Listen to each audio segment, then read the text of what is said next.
Oh yeah, well that's actually a great segue into a tweet you recently made, Ron, that I wanted to throw up here on stream because I just thought it spoke to I think a moment we're all kind of going through or have been going through, which is that I was wrong about Tulsi Gabbard, I was wrong about Bernie slash the squad slash AOC, I was wrong to think our electoral system could somehow be the solution. I now know that it never will be. Hashtag general strike. So again, I think that's speaking to a sentiment a lot of us are feeling right now, especially as Tulsi Gabbard has basically revealed herself to be a right wing shill, as AOC has basically revealed herself to be a total coward, and she'd rather be seen at the Met Gala than standing up for Palestinian lives, etc. So yeah, I think we're all just pretty defeated by these so-called electoral saviors, and we've all kind of not all of us, but at least our audience, I think, is very much so reaching the same conclusion that it ain't gonna be the solution to keep pursuing this electoral, pipe dream, essentially. But did you just want to speak a little bit to that and how you're feeling when it comes to electoral politics right now? Well, first of all, I kind of have to bask in the irony that a tweet of mine that did kind of well was a tweet that started with "I was wrong," but but I guess I can accept that. What are you gonna do? What are you gonna do? And it did rhyme, so there's that part as well.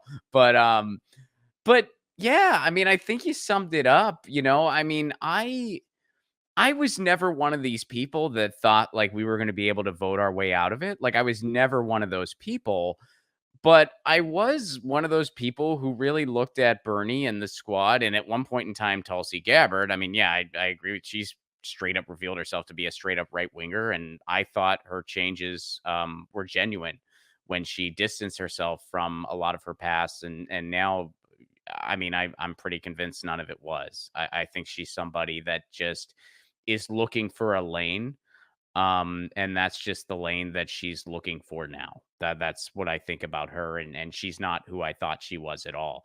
I didn't support her. I supported Bernie. I voted for and canvassed for Bernie, but I once spoke very highly of her because I did think a lot of the stuff she was saying about foreign policy, no one else was saying, and I really wanted her to be Bernie's VP pick.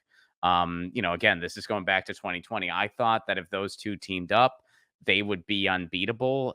They would win in a landslide. I think at the time that was the truth. But I was on the exact same page, by the way. I really wanted that, man, and I really thought like Bernie and Tulsi, they were different. And now I feel like she wasn't sincere about anything. I think that Bernie is not the fighter I thought he was. I mean, he just wasn't, and it was just I mean, it felt like getting kicked in the gut watching him say over, I think Joe Biden could beat Trump. What are you doing? First of all, if it wasn't for the pandemic being completely mishandled on every angle, Donald Trump would still be president. There's no way. I mean, I like to put it Joe Biden did not beat Donald Trump. Donald Trump beat himself. And it's quite a lesson to learn that it's like the GOP hates people so much, they were willing to just lose the White House to avoid helping anybody. And by the way, Democrats hate you so much, they were willing to risk not winning the White House to avoid helping you. I mean that's and to make Republicans look bad. It really showed you how much both sides of Team Wall Street, Wall Street R and Wall Street D, really hate you. They really, really hate you. So yeah, I think electoralism is one tool in change. Politicians are tools in every sense of the word. And they're an over amplified tool. I'm not saying don't vote or anything like that. I still do vote. I still think we got to try, but I really have a different perspective on what that means. And I just have come to the realization the only time a politician does anything good is when they're scared they're going to lose their job. Still, we got a new deal, not because FDR was some nice guy. We got a new deal because FDR was going to lose his job. And he looked out and he saw socialists and communists and anarchists and labor unions and the working class all unified, at least somewhat unified. They didn't agree on everything. They butted heads, but they got together just enough to be like, look, we're a force to be reckoned with. So you're going to give a little or you're going to lose it all. Your choice. FDR had enough foresight to realize, yeah, we got to do something. And he did. That's the only time electoralism works for the people. That's the way our system's set up. It's set up to be a corporate coup. That's exactly what it is. I think 99% of the people in it are just complete blank suit shills because that gets rewarded. And a lot of people who aren't, they just get beaten into submission or they lose their job 99% of the time. You can go from Mike Gravel to Dennis Kucinich to now the squad. That's just the way the system is. So we just have to keep that in mind. And we have to realize, and these people who they love AOC's Twitch stream and they put her on this big pedestal. I say that's the wrong way to go about it. You know what I want to be for the squad? I want to be their excuse. And what I mean by that, I want to be the guy who demands policies and puts that over personalities 110% of the time, because that's the way to be. And I want them to look out and I want them to be like, hey, Mama Bear, see those people out there? Those are the people who got me elected and they're pissed off and their support for me is not unconditional. So you either need to give a little. I'll compromise with you. I get it. That's my job as a politician.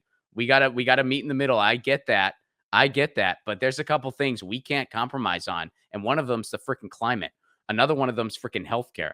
Another one of them's freaking infrastructure. We're not going to compromise on a compromise on a compromise. So you either give me this or they're going to boot me out. And the person they replace me with, maybe they won't be willing to play ball as much as I was. So here you go. You got to play hardball.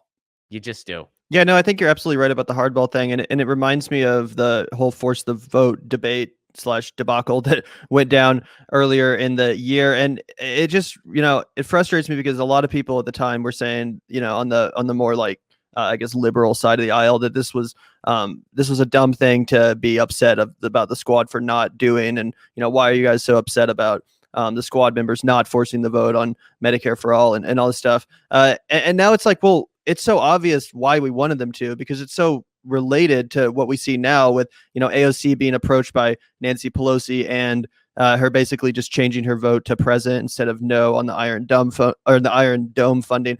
Forced a vote, to me at least, represented that they should be willing to challenge Nancy Pelosi. They should be willing to challenge the leadership of their own party in these tough votes and tough situations. And it proved that they weren't able to. They didn't even want to make that tough decision and go out on a limb there. And that's why everyone was so upset about it, because we had sent these people there to resist the establishment, and seemingly they were just going to join it. And when people were asking them to force the vote for Medicare for all and to vote no on Speaker Pelosi, they didn't even want to engage in a dialogue with us about it. And now we see, even people like Vosh, commentators like Vosh and Hassan, they're coming out here and saying, okay, well, I agree about this, present vote. This was really messed up. This was cowardice, etc. And it's like, yeah, thanks for catching up. That's why we were upset about them not even taking this force the vote idea into consideration in the first place, because it proves that they don't have the ability or even the desire to stand up to their own leadership. That's what it was always about, for me at least.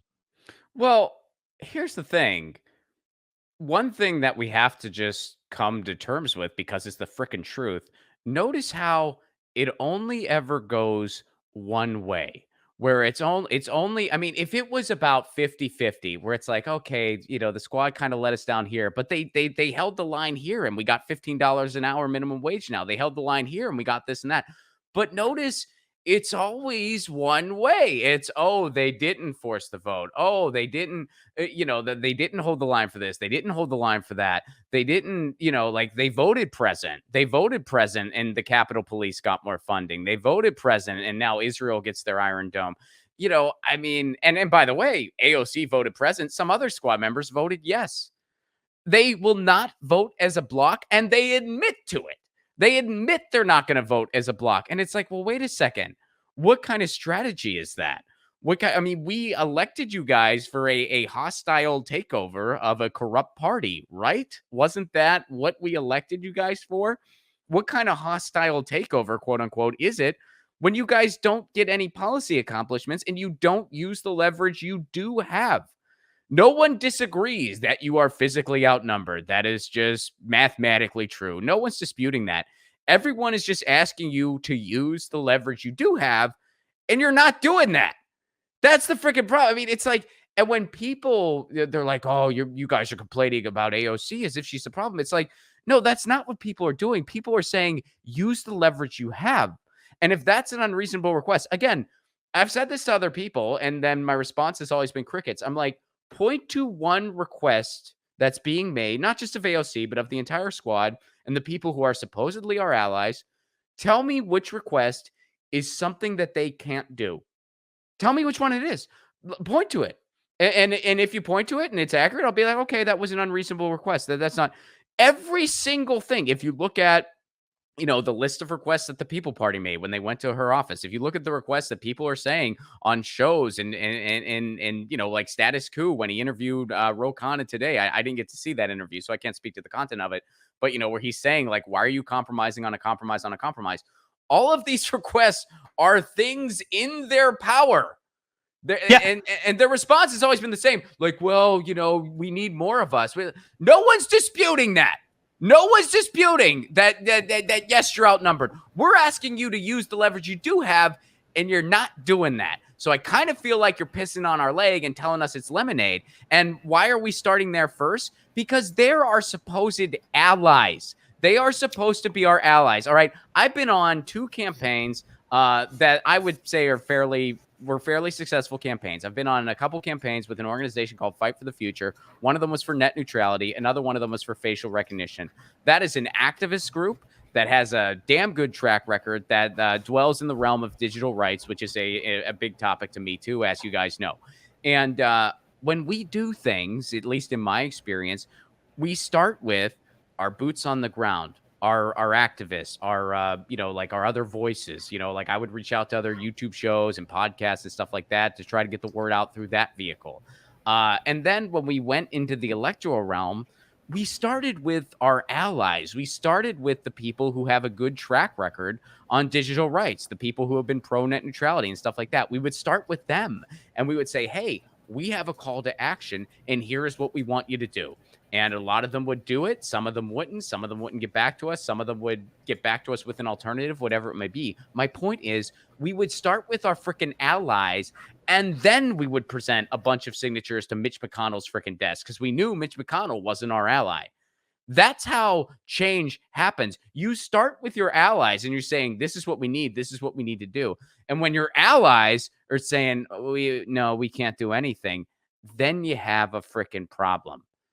So when people are saying, well, why are you going to our allies first? I'm like, when has it ever worked not going to your allies first? Please explain that strategy to me because I don't freaking get it. I've never heard of that happening. I've never, hey, we convinced Mitch McConnell on single payer. We have it now.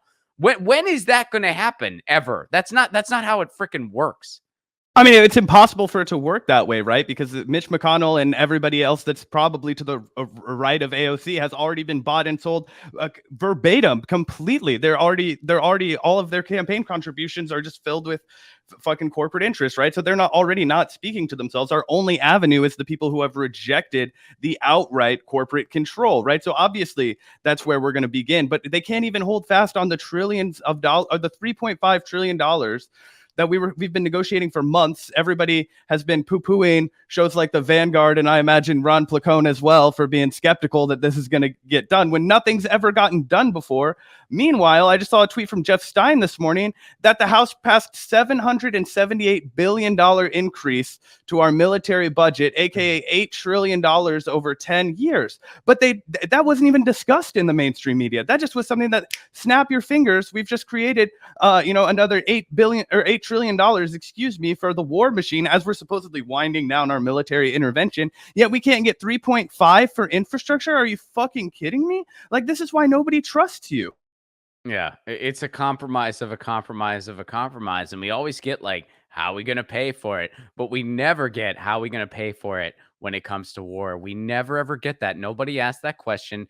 And the media doesn't like to talk about it much. You know why? Because they're all funded by the people who profit from war. It shouldn't be legal. What our cable news industry does should not be legal. In a lot of other countries, it isn't legal. And you look around, and when you go big picture, you think, we have an endless war machine. We have an economy of war. We are destroying the planet. We're destroying these countries at the behest of oil typhoons and CEOs. And because of that, we're suffering with a declining quality of life at home. And people want to keep us blind to this real truth. What do you call that? You call that an empire. That is exactly what we are. We will experience the same fate as every other empire.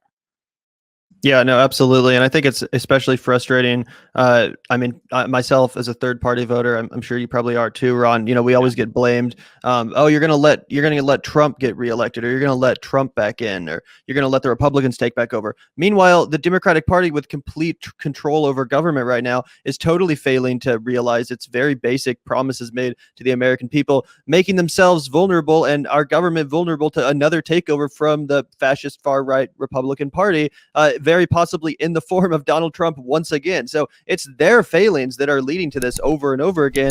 And those of us that are, calling it out with some level of lucidity are shamed every time. It's just so frustrating and endless cycle. And it's just exhausting, honestly, keeping track of all these fucking infrastructure negotiations and the parliamentarian, Kirsten Sinema, Joe Manchin, all of these rotating villains to, keep the blame off the Democrats, all these fucking scapegoats to prevent them from doing what they said they would do when they got control of government, which they did. They got the Senate, they got the House and the presidency. And here we are stuck in the mud. Well, and that's why like a duopoly cannot continue. When you have two parties that have the same owners, they're both owned by Wall Street. They both bow down to the donor class. You have one party that is literal neo-fascist. I mean, look up the history of fascism. The GOP is a fascist regime. That's just literally what they are. And a lot of Democrats are straight up neo-fascists too.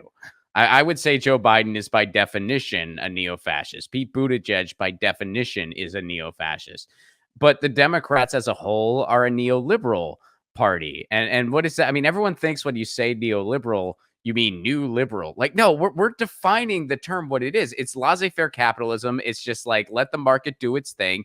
And it's no regulation, but you're not as blunt and on the surface as the neo-fascist who's just like, let's just marry the corporation to the state. What could go wrong? So neoliberalism leads to neo-fascism 100% of the time. So because of that, we are stuck in a volley between neoliberalism and neo-fascism where no one wants the volley to end, so they're just lightly serving it to each other, and we're the ping pong ball that's getting the shit beat out of it. That's the system.